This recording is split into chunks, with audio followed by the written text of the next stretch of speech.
You're now watching This AFC South Show, hosted by Curtis Brown and Blake Bellamy. Hello, everybody, and welcome to This AFC South Show 57 here on Curtis Podcast Network. Blake can't be with us this evening as he has work obligations as a public school teacher, shouts. And so let's get into the week that was in this AFC South. Starting off here, just a little nugget of information for you. 41 points scored in total by all four teams in the AFC South. Now, 24 of those points came from the Jacksonville Jaguars, 9 from the Houston Texans. So that means the top two teams in terms of points scored this season, or this week, were, at least in the AFC South, obviously, were the Jacksonville Jaguars and the Houston Texans. Now, if you would have told me that, just didn't tell me the points, just told me how that happened, like in the offseason, I'd take it. But here we are. The Jaguars lead the division at 1-1. The Colts and the Texans both tied at second and, I guess, respectfully third at 0-1-1. And then the Titans, who got absolutely throttled tonight in Buffalo, bringing up the rear at 0-2. So I think the Colts and the Titans are experiencing some really weird feelings right now, but it is still early. There's 15 games left to go. But let's get into the games that were. Starting off with the most recent game, Titans fall to the Bills 41-7. My takeaways from that, Matt Ryan and his wide receivers are not gelling. They're not on the same time. They're not working on synchronicity. The offensive line is in shambles. They're not getting running lanes for Derrick Henry, who really doesn't need much. Not that he's small, but he'll make a hole. And he's fast enough to outrun you.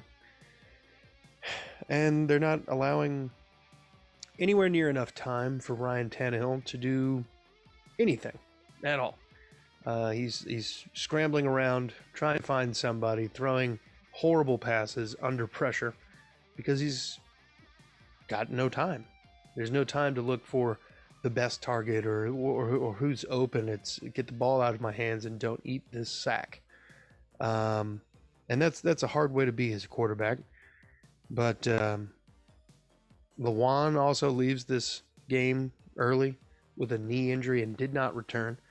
So that's big.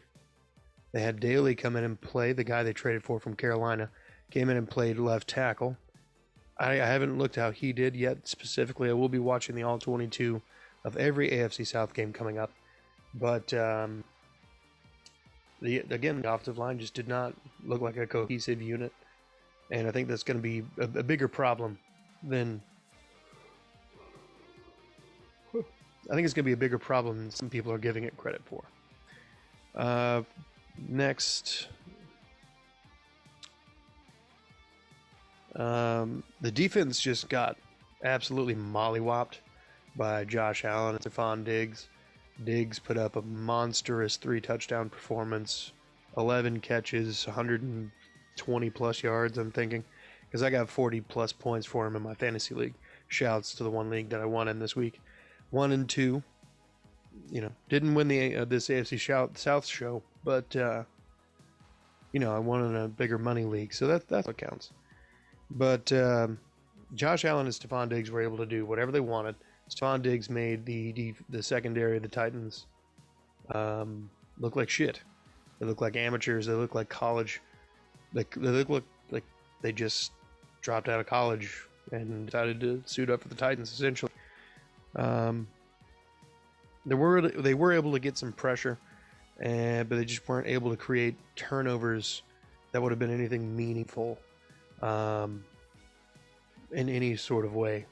And they desperately needed some sort of mojo realignment early on in that game to have a shot. Let's move on to the Colts now, who lost the Jaguars 24-0 and an absolutely disgusting performance if you're a Colts fan. Matt Ryan went out there and looked like an old man trying to play a young man's sport, and that did not bode well for the team. Jonathan Taylor wasn't able to do much either on the ground to help him out, but the offensive line wasn't blocking very well either. So just like the defense was giving up, points left and right. Pretty sure Matt Ryan threw a pick six, but you still had up 17 points to a Jaguars team on offense, and you put up none. To say that the Titans have an underwhelming season ahead of them is an understatement, but the Colts having an underwhelming season ahead of them is almost a foregone conclusion at this point. I feel like Matt Ryan is aging so rapidly that it is a huge detriment to the team. I think at some point we might actually see QB2 become QB1. Beyond that, they need to get more around Matt Ryan at this stage. Drew Brees had a bunch of people around him the latter years of his career. Tom Brady, Peyton.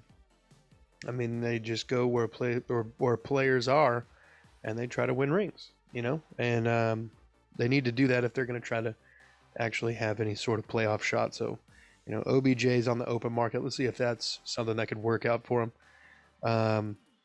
Again, Jonathan Taylor wasn't able to do anything. All he did was just show that he's a human. Go ahead and like and subscribe if you haven't already. He just showed that he's human, because the week 1 performance, he looked human in the first half, and then he went superhuman. I was waiting on moments of superhuman. He had a couple good 20-yard rushes, I think, but they couldn't do anything. Get down to a certain part of the field and just couldn't capitalize. And I think that's a coaching thing, and we'll get back to that in a second. But specifically with the defensive coaching, I think that they miss Eberflus more than they miss Shaq Leonard's presence currently on the team. And here's why. Eberflus was very good at his job. His defense did very, very well. Shaq Leonard flourished in his defense. This is a similar defense, but it's not the same defense. They are basically having to learn whole new positions. So when Shaq Leonard comes back, whenever that is, and we hope him a speedy recovery, he's going to have a little bit. He's going to have a little bit of catching up to do, and it's not going to necessarily, I don't think, hugely affect his gameplay, because I think he is rather instinctual at the position he plays. But there will be minor growing pains. Maybe he's just in the wrong position a couple times. I don't know. But that brings me to my final point with the Colts.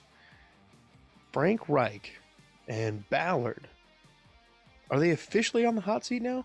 Is now the time to say that they're on the hot seat? Because I feel like it would be. You can't feel good as a Colts fan going through those first 2 games, both division games, coming out 0-1-1, and now you have the Kansas City Chiefs. I wouldn't feel good. That's just, you're looking at 0-3. I don't even know who the Colts play after that, but that's going to be rough. So I don't know what number it is, but there's got to be a number where Frank Reich gets the boot. And depending on how the schedule breaks out, that might be relatively quick, kind of like a Bill O'Brien down in 4. Let's go to the Jaguars themselves. 24-0 win over Indianapolis, as we just mentioned. This game, in the other's perspective, you couldn't ask for a better performance. You handled your business in Jacksonville, as you're supposed to do. The defense did exactly what you wanted to do in making Matt Ryan look old as hell. He looked out of sync. The wide receivers obviously are not the normal 1 and 2, but they're on the team and they have no chemistry with the QB1. And this is a guy who's allegedly been screaming all camp when people aren't on the same page. So if that's what the case is, and there people still aren't on the same page, that tells me a couple different things. Matt is either losing his arm, or he's not as strong as a leader as we all thought. Up for debate. Leave a comment down below. But the defense from the Jacksonville Jaguars needs to be proud of itself. Holding Jonathan Taylor and the rest of the Colts out of the end zone is a really solid feat. 3 interceptions of Matt Ryan, though a couple of those passes he really just threw right to you. Trevor Lawrence keeps looking better and better, and I cannot credit Doug Peterson enough for the way that he looks like a completely different quarterback in season 2. I thought that there was going to be some growing pains in a different sense. I thought that there might be this is a whole new rookie year for him. But no, he's actually doing pretty well, definitely exceeding my expectations. And I think a lot of people's. Nobody expected after 2 weeks that the Jags would be on top. But here we are.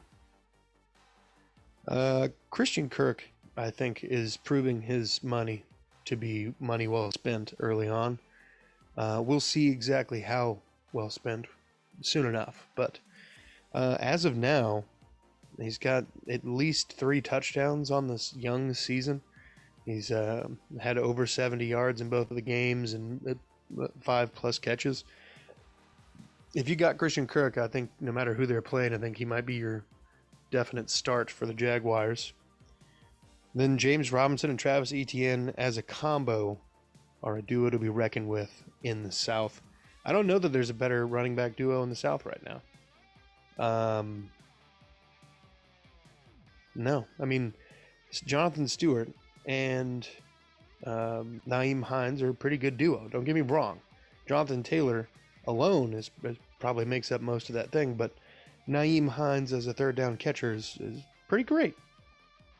I think Etienne and James Robinson could be that good, if not better, but maybe as a tandem rather than mostly Jonathan Taylor being great and Nyheim Hines just being a situational guy. Bright things ahead for the Jags. Stick it out, Duval County. And then that brings us to the final game. The Texans fall 16-9 in a loss to the Broncos. And here are my takeaways. Again, have not watched the All-22 yet, but I will. The offensive line is still not great. Howard needs to be gone.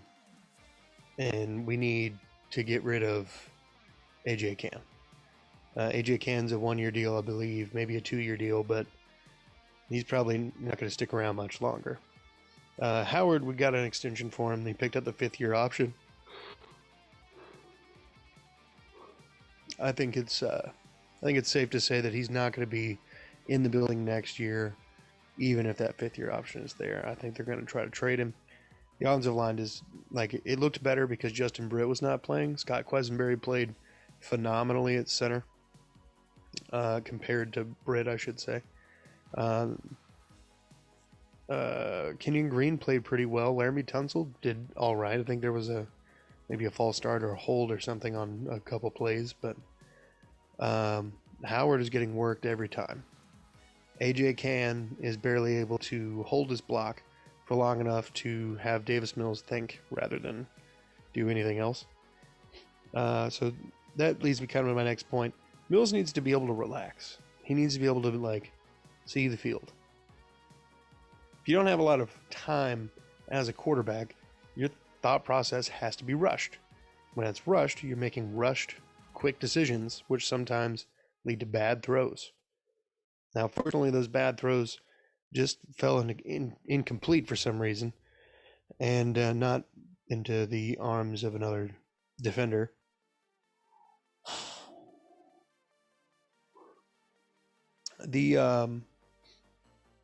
There were several passes that if the ball placement was just a little better, Brandon Cooks has a touchdown at the 4-yard line after at the start of the 3rd quarter. The Broncos get the ball and Christian Kirksey intercepts a pass that was intended for Courtland Sutton, and he just rips it away. Houston drives down, gets down to the 4-yard line, can't do anything. 2 straight incomplete passes to Brandon Cooks. One is just a bad pass as far as placement. And another one I think was probably more of a throwaway. But he needs to be able to relax, and he needs to not be afraid to rip it. Just let it rip, man. You can't live in the shadow of like, oh God, what if? You gotta try and seize the day, my guy. Get out there and stop playing like Marcus Mariota when Ryan Tannehill was on the bench. That is literally the best metaphor I could possibly come up with. That happened. Marcus Mariota started playing safe ball, which is you eliminate risky play and you just try to game manage. Well, if you eliminate risky play, you eliminate big play potential. So that's kind of biting the Texans in the ass right now when all they needed last week was a couple big plays to get them in the red zone or in the end zone, and they couldn't come up with it because Davis Mills is not feeling it. But that brings me to another point. It wasn't just Mills who had a bad day throwing. Russell Wilson, the seasoned vet, first year with the Broncos, first year head coach with the Broncos of, what's his name? It's Nathaniel Hackett. And both quarterbacks look like absolute dog shit. Davis Mills was like at 50%. Russell Wilson was at 1 point, 8 for 22 with just over 100 yards and a pick. Like it wasn't a good day to throw the ball in Denver for whatever reason. So I don't know if that's a testament to the defense or a testament about how the quarterbacks are at this stage, but it looks some type of way. Pierce looked good for his part. 15 carries, 69 yards, 1 catch, and 8 yards out of the backfield. He is everything I thought he was going to be. So far, it hasn't turned out to be used as effectively as he probably should be. In the sense of we've kind of got him going a little bit. Now we need to continue fanning the flames, see if he can take 20, 25 carries a game and get 100 and get into the end zone a couple times, open things up that way. If he can do that, then I think the offense opens up a little bit more. He did do pretty well, 4.6 yards of carries, nothing to shake your nose at. So, hats off to Dameon Pierce. Definitely my rookie of the week here. And then defense, once again, the only reason the game was close, and the only reason the game was close, and they supplied pressure, and the game's only turnover, and the offense could only muster 9 points. That's uninspired football right there. You can't, especially with how young this group is, you can't expect that the team can just rely on the defense to win a game. The offense is gonna have to move the damn ball down the field and put it in the end zone. I don't know what happened. Mills looked more aggressive last week than he was this week. Maybe he's rattled because he couldn't get into a rhythm or something, but he had a couple good dots at the end of the game to Nico Collins and Brandon Cooks. So I know he had it in him. I don't know. But I think that brings us to the end here. Let's end with our AFC South show. Player of the week, Christian Kirk. 6 catches, 78 yards, 2 touchdowns in a 24-0 shutout of division rival Indianapolis Colts. That's what the Jacksonville Jaguars needed. You know what you need to do? Take this time. Go ahead, like and subscribe, and be good people.